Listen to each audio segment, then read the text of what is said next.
नमस्कार, मैं धर्मेंद्र द्विवेदी। बहुत स्वागत है आपका। मैं इसलिए आया हूं क्योंकि एक नए चैनल के बारे में बात करनी थी मुझे।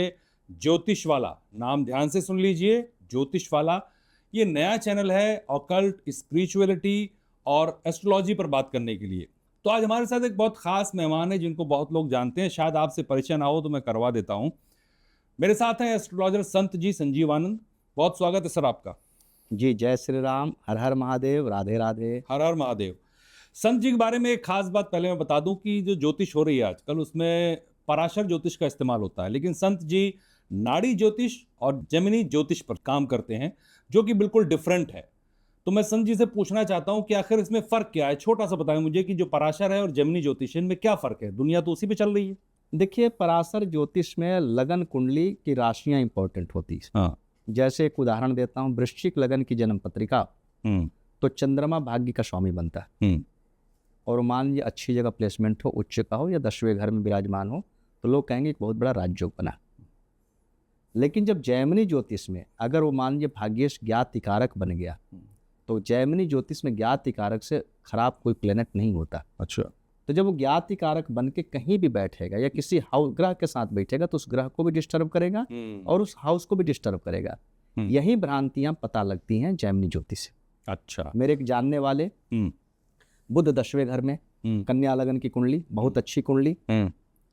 बुध की दशा लगी, सब लोगों ने कहा आप आईएएस बनोगे, और बुध की दशा में कुछ नहीं कर पाए और अब पूरे 17 साल की दशा निकल गई, कुछ नहीं कर पाए। अच्छा। जबकि बुध 10वें घर का स्वामी 10वें घर में बैठा था, क्योंकि वो बुध उनका ज्ञाति कारक था और ज्ञाति कारक जहां भी बैठता उस हाउस को दीमक की भांति चाट घालता है। अच्छा।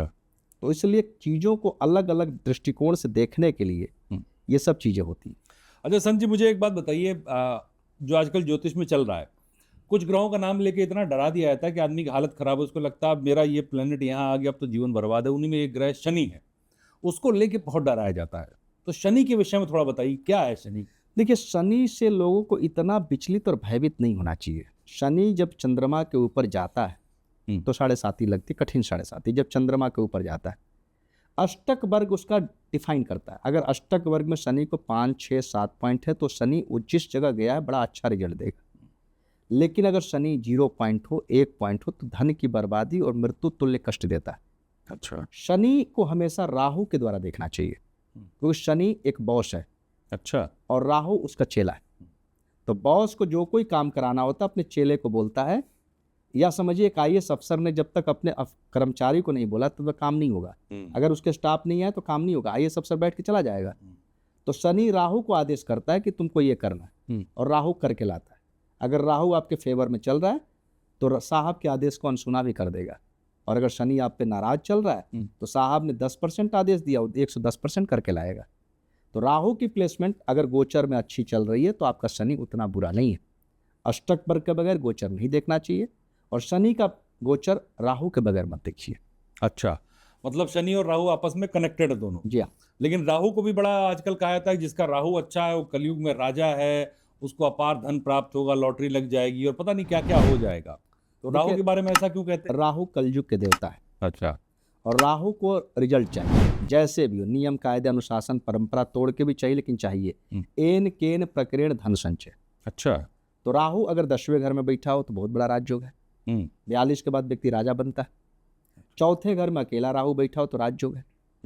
सेकंड का राहु जिसका हो कभी जेल नहीं जाता, फरार हो सकता है, जेल नहीं जा सकता। उसके पैसे बहुत फंसते हैं, डूबते हैं। 42 के बाद अच्छे पैसे आते हैं। 8वें घर का राहु हमेशा खराब है। 42 साल की उम्र तक भीषण संघर्ष होते हैं। 12वें घर का राहु लेट नींद आना, नींद की प्रॉब्लम, ससुराल का बहुत मजबूत ना होना, और आपके पैसे बहुत ज़्यादा खर्च होना। तो राहु की प्लेसमेंट 3रे, 4थे, 6वें, 10वें, 11 में बहुत अच्छी होती है। 9th का भी राहु उतना बुरा नहीं होता, लेकिन राहु जो सबसे खराब होता है 8वें, 12वें, लगन और 5वें। तो किसी का राहु 12 में बैठ गया तो अब क्या करे, उपाय भी होता है कुछ इसका। 42 के बाद कम हो जाता है प्रभाव। अच्छा, 42 के बाद असर कम हो जाता है। अब उपाय से चीज़ों को नहीं बदल सकते। लेकिन अब जैसे मान लीजिए कमरे में परफ्यूम हमने छिड़क दिया, परफ्यूम की खुशबू 10 घंटा रहनी है, तो आप परफ्यूम की खुशबू को नहीं हटा सकते। आप वहां बदबू ला करके परफ्यूम की खुशबू को कम कर सकते। तो 12वें घर के राहु जिसका है वो अच्छा फल नहीं देता, तो आप मंगल को स्ट्रॉन्ग करके राहु के प्रभाव को कम कर सकते हैं, क्योंकि राहु हाथी है और मंगल महावत है। अच्छा। तो अगर मंगल स्ट्रांग हो गया, 12वें घर में मंगल को किसी तरह से अगर स्थापित कर दिए तो आपका राहु कंट्रोल हो जाता है। हनुमान जी के मंदिर जाएं, हनुमान चालीसा का पाठ करें, किचन में बैठ के खाना खाएं, आप बेड के नीचे गुड़ या सौंफ रखें तो 12वें घर में मंगल चला जाता है। तो 12वें घर में मंगल गया तो 12वें राहु को कंट्रोल कर लेगा। हाथी के ऊपर जब महावत बैठता है तो हाथी कंट्रोल में रहती है। अच्छा, लेकिन इसमें आप कह रहे हैं कि बहुत ज़्यादा हम कुछ कर नहीं सकते, लेकिन आजकल जो चल रहा है एस्ट्रोलॉजी में या आप सोशल मीडिया देखिए तो बड़े सारे उपाय बताए जाते हैं कि ऐसा कर लीजिए, वहाँ जल चढ़ा दीजिए, इसको ये लिख दीजिए, उससे सब हो जाएगा। ये सब होता है कुछ? ये लोग ज्योतिषाचार्य नहीं है, उपायाचार्य है। अच्छा। जैसे एक मेडिकल स्टोर पे बैठा हुआ लड़का, अनपढ़ लड़का आपको दवा देता, आप दवा से ठीक हो जाते हैं। इसका मतलब ये नहीं कि डॉक्टर है। उसी दवा को लिखने में डॉक्टर को 15 साल पढ़ना पड़ता है। ये जो उपाय की जो छड़ी लगी पड़ी है, उपाय हर चीज का उपाय नहीं, इस बात से एकदम मैं सहमत नहीं। अगर कोई ग्रह कमजोर है, खराब है, तो आप उसका कुछ ढंग का उपाय करके उसको कुछ देर तक प्रभाव को कम कर सकते हैं। लेकिन आप चाहे कि मैं उपाय करके राजा बन जाऊं, वो जब तक आपके नसीब और किस्मत में नहीं लिखा होगा आप नहीं बन सकते।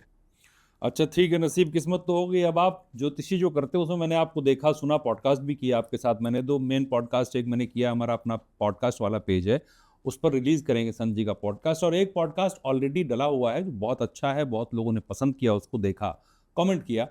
अगर आप देखना चाहते हैं तो वहाँ जाके पॉडकास्ट वाला पर देख सकते हैं। लेकिन संत जी मुझे ये बताइए कि आप रूल्स की बात करते हैं, ज्योतिष में भी रूल्स होते हैं, और वो रूल आप कहते हैं, दावा करते हैं कि हर कुंडली पर फिट बैठेगा। तो ऐसे 2-4 रूल मुझे बता दिए जल्दी से आप, जो सब पर फिट बैठते हो, जिनसे पता पड़ जाए, कोई भी देखे तो मान ले कि ये ऐसा होगा, ऐसा नहीं होगा। अब देखिए, मंगल का रूल है, 8वें घर में अगर मंगल बैठा तो 100 में 90% ये मान के चले छोटा भाई नहीं होगा। अच्छा। और अगर होगा तो दूर रहता होगा, या संबंध खराब होंगे, या उसकी असामयिक मृत्यु हो जाएगी। बहुत कम जगह मैंने देखा है कि 8वें मंगल हो और छोटा भाई लंबी उम्र का स्वामी और उसके साथ संबंध जीवन भर मधुर रहे।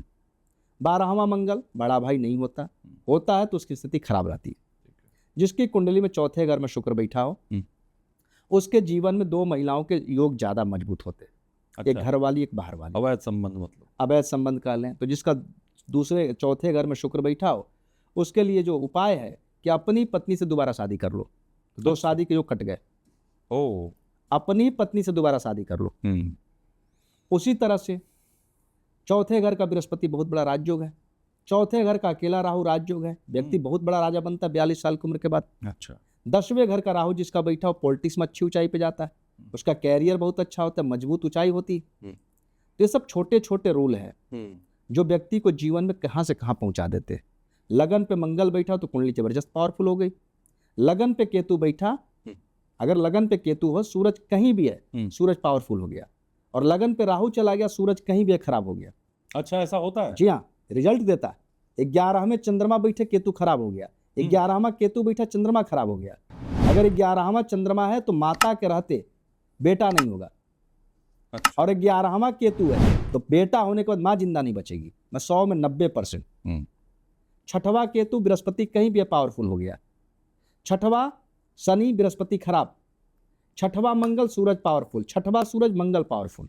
ये सब बहुत नियम है, ये नाड़ी ज्योतिष के नियम है। अच्छा, जैसे इसके पराशर के नहीं है? पराशर पे मैं काम नहीं करता, क्योंकि पराशर की जो मेरी विश्वसनीयता मेरी नजरों में है कि रोल तो बहुत हैं, वो रोल आप उठाएंगे, मेरा अधिकतम 40% से ज्यादा रिजल्ट नहीं होते, और सामान्य लोगों को तो 10-15% भी रिजल्ट नहीं आते।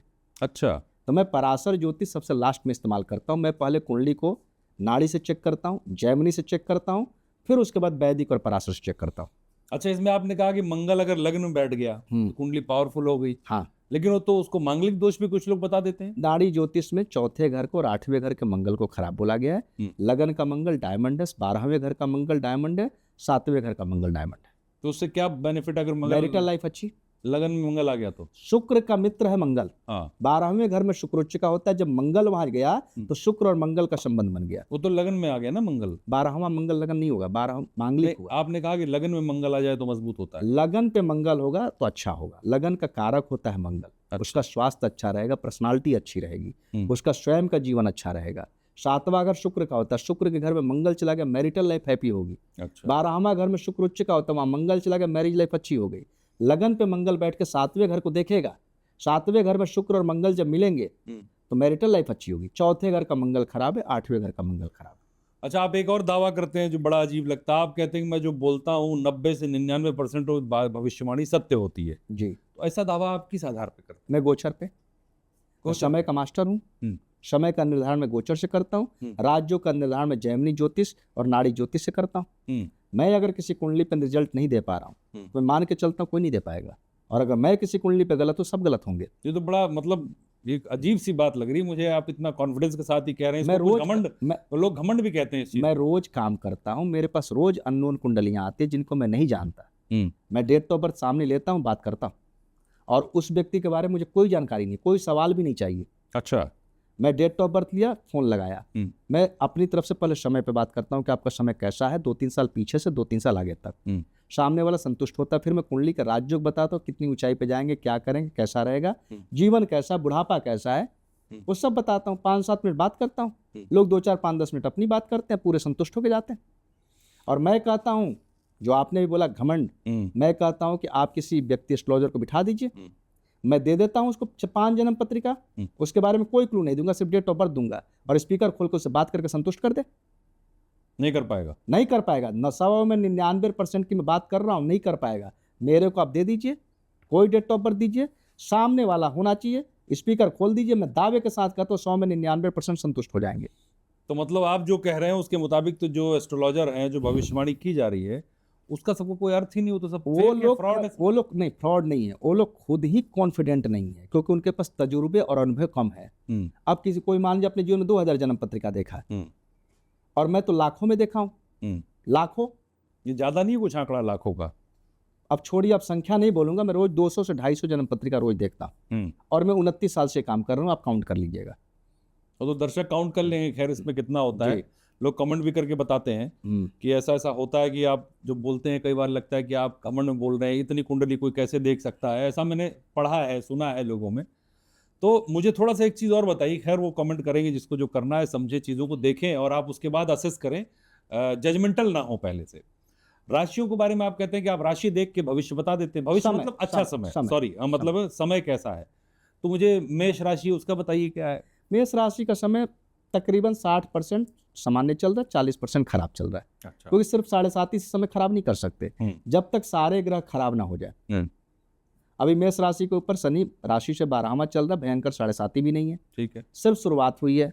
बृहस्पति ना अच्छा है ना बुरा है, राहु ना अच्छा है ना बुरा है, इसलिए मेष राशि सामान्य समय से गुजर रही है। ठीक है। कठिन स्थिति चल रही कुंभ राशि की। अच्छा, अभी भी चल रही है कठिन? हाँ, मतलब अब धीरे धीरे बेहतर की तरफ बढ़ने वाले हैं, तो अब उनको होप जग रही कि मेरा 2-4 महीने में अच्छा समय आने वाला है। ठीक है। कुंभ राशि वालों का नवंबर लास्ट के बाद अच्छा समय आ रहा है। अच्छा। अब सिंह राशि पीड़ित हो चुकी है, और सिंह राशि पीड़ित रहेगी 15 सितंबर तक। अच्छा। उनके ऊपर ढैया लग चुकी है, राशि का सूरज आ गया, राशि का बुध आ गया, एक ग्रहण लगने वाला 28 तारीख को। तो सिंह राशि वालों का समय 16 अगस्त से लेकर 16 सितंबर खराब जाता है। अच्छा। राशि के ऊपर बुध आ जाए, राशि के ऊपर केतु चल ही रहा है, तो अभी सिंह राशि पीड़ित चल रही है। अच्छा। अब मिथुन राशि वालों को 15 सितंबर से शानदार समय आ रहा है। कर्क राशि वाली खराब स्थिति में चल रही है, लेकिन इतनी बुरी नहीं है कि डिप्रेशन आ जाए, अच्छी स्थिति में नहीं है। अच्छी नहीं है ना अच्छा ना बुरा, बीच में इनकी स्थिति खराब थी कर्क राशि वालों की 23 अगस्त तक। अच्छा। 23 अगस्त के बाद से धीरे धीरे उनका समय बढ़िया होगा, 30 अक्टूबर के बाद और बढ़िया होगा, और मई 2027 को टॉप समय आएगा। और वृषभ राशि का नवंबर लास्ट से टॉप समय। अब बची आपकी तुला राशि का समय ठीक चल रहा है, बुरा नहीं चल रहा है। देखिए सही है, होता क्या है, अच्छा वक्त किसी को नहीं दिखता, बुरा वक्त डिसाइड करता है कि अच्छा वक्त कौन है। हाँ, जब आपको भूख लगी तभी खाने का महत्व समझ में आएगा। तो कब तक अच्छा है तुला राशि का समय? अभी चलेगा 28-29 तक, कोई दिक्कत नहीं, 28-29 तक चलेगा। और वृश्चिक का टॉप समय शुरू हो चुका है, और इसका 2027 और टॉप होगा। इनका समय 2030 तक टॉप रहेगा, 2032 से डाउनफॉल आएगा। एक राशि और बची जिसको सबसे अभागी राशि लोग बोलते हैं, मीन राशि। लोग बहुत रोते हैं कि हमारी तरफ से घटिया राशि है। मीन राशि के ऊपर भयंकर शनि की 7.5 है, मगर अभी बृहस्पति अच्छा चल रहा है, और साथ में राहु का ट्रांजैक्शन नवंबर लास्ट के बाद अच्छा हो रहा है। तो मीन राशि जितनी बुरी दिख रही है, उतना है नहीं। अच्छा। हाँ, बहुत खराब स्थिति आज मीन राशि की है, लेकिन उस हिसाब से उनको बुरे रिजल्ट नहीं आ रहे। मतलब सामान्य है, चीजें ठीक चल रही हैं। मतलब हम उम्मीद करते -100 की, यहाँ पे माइनस में नहीं है, अच्छा, 0 पे खड़े हैं। ठीक है। तो एक जब आपकी उम्मीद से बेहतर होता है तब खुश हो जाते हैं। हाँ, एक सवाल और मेरा आखिरी छोटा सा, गुरु को लेके बहुत कहा जाता है गुरु अतिचारी हैं, गुरु अतिचारी हैं, 2 जून से आ गए, अब दुनिया में तबाही मच जाएगी, सबका हिसाब हो जाएगा। आपके मुताबिक क्या स्थिति है गुरु अतिचारी? गुरु अतिचारी कोई बड़ा प्रश्न नहीं है। हर 12 साल में गुरु 1-2 बार 3 बार के लिए अतिचारी होते हैं, हर बार, कोई नई बात नहीं है। अभी गुरु अतिचारी नहीं है। गुरु जो है 30 अक्टूबर को कर्क राशि छोड़ के सिंह राशि में चले जाएंगे 15 जनवरी के लिए। तो अच्छी बात है, अगर कोई एक धर्मात्मा व्यक्ति आपके घर आया प्रवचन देने और पड़ोस के घर में भी 1 घंटा जाकर प्रवचन देके फिर आपके घर में आके प्रवचन दे दिया, तो उसने 2 घर अटेम्प्ट कर लिए। एक तो आपके घर पे 4 घंटा प्रवचन देता, उसने 2 घंटा दिया, 1 घंटा पड़ोस में दे दिया और फिर आके आपके घर 1 घंटा दे दिया, 2 घर प्रभावित हो गए। तो जब बृहस्पति किसी राशि के लिए खराब है तो 13 महीना खराब रहता है। लेकिन यहाँ पे है कि 4-5 महीना खराब रह के फिर दूसरी राशि में चला गया, उसको 2-3 महीना खराब किया, तब तक आप संभल गए 2-3 महीना में। फिर वहां से उठा तो फिर आप पर आया, तब तक वो संभल गया। ये तो अच्छी बात है। जब बृहस्पति खराब होता है तो पूरे 13 महीना खराब होता है। लेकिन अगर 5 महीना बाद राशि बदल रहा है 2-3 महीना के लिए, तो जिसको राशि परिवर्तन की राहत मिल गई और जिस पे गया वो कष्ट में आया, फिर वहां से जब आया तो वो राहत मिल गई, इसको कष्ट हुआ, तो आपका कष्ट टुकड़ों में बट गया। मैं अतिचारी को बुरा नहीं मानता। अच्छा जी हाँ, राशि जिनके ऊपर होती है, अब जैसे मिथुन राशि के ऊपर बृहस्पति था पूरे 13 महीना, बीच में हटा था 1.5 महीना के लिए। तो जब बृहस्पति हटा मिथुन को तो राहत मिली थी, फिर जब वापस आया मिथुन खराब हो गया। ये कुछ हाइपोथेटिकल बातें हैं। हर 12 साल में बृहस्पति 2-3 राशियों पर अतिचारी होता ही होता है, कोई नई बात नहीं है। बृहस्पति एक राशि में 13 महीना रहता है और 12 साल में 12 राशियां घूम लेता है। तो अगर 13 महीना के हिसाब से देखें तो 13 साल होना चाहिए, लेकिन वो 12 साल में 12 राशि घूम रहा है, एक राशि पे 13 महीना रहता है, किसी राशि पे 8 महीना रहा, किसी राशि पे 10 महीना रहा, इस तरह कम बेस करके 12 साल कंप्लीट करता है। अच्छा, मतलब किसी की अगर ऐसी बुरी स्थिति आई राशि में, सांस लेने का वक्त मिल जाता है, गुरु जी हाँ, जाते हैं इधर उधर। जी हाँ, जैसे किसी को 4 दिन भूखा रहना है, 2 दिन भूखा रख के तीसरे दिन खाना खिला दिए और फिर 2 दिन और भूखा रख ले, तो आदमी मरेगा नहीं, जिंदा रहेगा। लेकिन किसी को कंटिन्यू अगर 4 दिन भूखा रहना तो उसका मर जाए। नहीं, आपने अच्छे जो रूल्स बताए हैं उसको मैं चाहूंगा कि आप लोग इसको अप्लाई करें अपनी कुंडली पे और इस वीडियो को देखें, कमेंट करें उस पर और बताएं हमें कि क्या ये ऐसा होता है जैसा संत जी कह रहे हैं। चैनल का नाम याद कर लीजिए, ज्योतिष वाला है। इसको देखना है, शेयर करना है, सब्सक्राइब करना है, कमेंट करना है। नया चैनल है, आप लोग जानते हैं अच्छे से, इस पे काम चल रहा है, इसको भी बड़ा बनाना है उसी तरह जैसे आपने पॉडकास्ट वाला बनाया है। और बहुत जल्द हम लोग संत जी का पॉडकास्ट पूरा लेकर आएंगे इस चैनल पर भी, इंतजार कीजिए, कभी भी आएगा वो बता देंगे आपको बात करके।